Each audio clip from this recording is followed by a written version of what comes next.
There once was a hidden kingdom nestled in the green mountains of South America called Mystic Valley. It was a land of rivers that sang through valleys, fields of gold, wheat, and forests alive with whispers of ancient magic.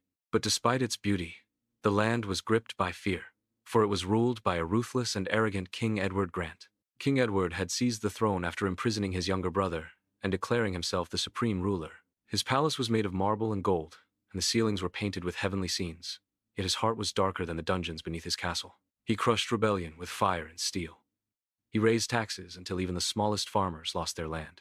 Anyone who dared to speak against him was either executed or vanished into the shadows of his prison. One day, while sitting on his golden throne, King Edward looked over his collection of jewels and let out a bored sigh. "None of this is enough," he said coldly. "I want something unmatched. A necklace that coils like a serpent but shines with emeralds and fire. A symbol of power that will make kings tremble." Immediately, his advisors summoned the kingdom's finest jewelers. For months, they worked day and night, crafting necklace after necklace. Some were inlaid with diamonds, some with pearls, and others with rare stones from deep within the mountains. But each time a piece was presented, the king shook his head. Too plain, too dull, too weak. Out of rage, he threw several jewelers into prison. One man he had whipped, and another he had thrown from the top of the palace tower to his death. Then, one quiet afternoon, a mysterious figure entered the court. She was cloaked entirely in black, her face hidden behind a fine silk veil. In her hand, she carried a slender staff, and her presence sent a chill through the room. She bowed deeply before the king. "Your Majesty," she said, her voice soft but clear. "I have come to offer you the necklace you seek, unlike anything this world has ever seen. But be warned, it is not meant for every neck." King Edward sneered. "Are you mocking me? Do you know who I am?" "Yes," she replied calmly. "Which is why I bring this gift with caution. This necklace only rests peacefully around a pure heart." The king laughed aloud. "My heart defines purity by my will alone. Bring it to me, and I will decide its worth."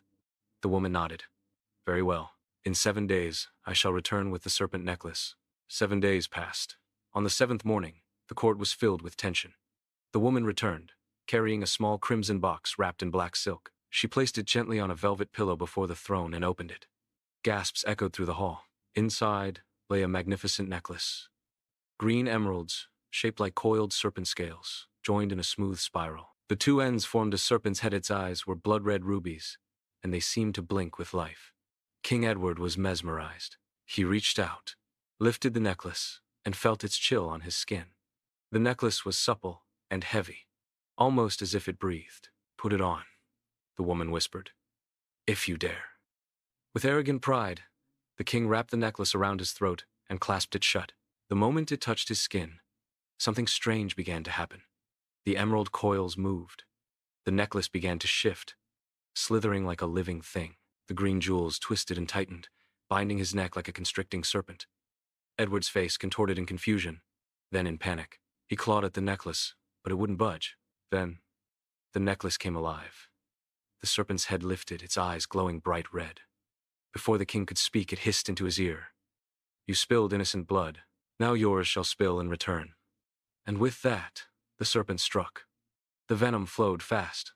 The king's body shook violently. His eyes turned white, his lips purple. Within seconds, he collapsed to the floor, lifeless.